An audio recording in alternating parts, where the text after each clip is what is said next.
The people of Vietnam suffered through war from 1955 to 1975. But for one man, the war took much longer to end. Ho Van Thuận was a soldier for more than 15 years.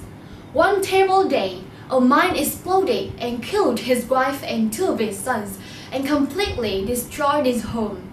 In a panic, Thuận grabbed his 2-year-old son, Ho Van Lang, and fled deep into the jungle where he planned to live until the war ended.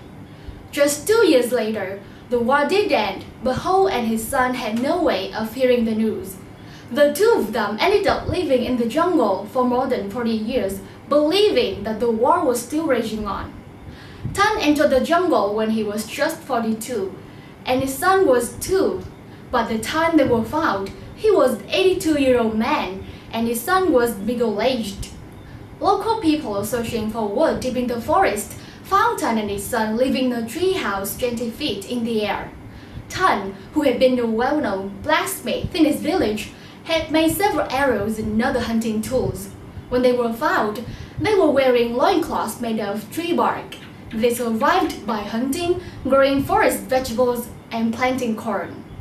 Even though neither of the men remember much of the local language, they came to feel mementos of their own lives in their treehouse. The father's military pants were neatly folded, and beside them sat the little red coat his son was wearing when they fled. Because Thuận was in poor health, he was carried out of the jungle on a stretcher with her son Lang at his side. Their arrival shocked the townspeople because many thought they had died years ago. Once they were in the town, Thuận and Lang suffered from reverse culture shock. Thuận refused to eat, and both men tried to escape back into the jungle. Relatives tried to keep them in town because they were worried about Thuận health. "We know he wants to escape my house to go back to the forest, so we have to keep an eye on him now," said his nephew.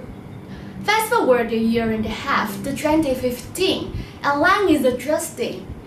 Having lived alone for so long with the father who rarely talked, he still has trouble communicating. But modern comforts and vices such as TV, cell phones, and cigarettes have won him over. His father, on the other hand, still was to return to the forest.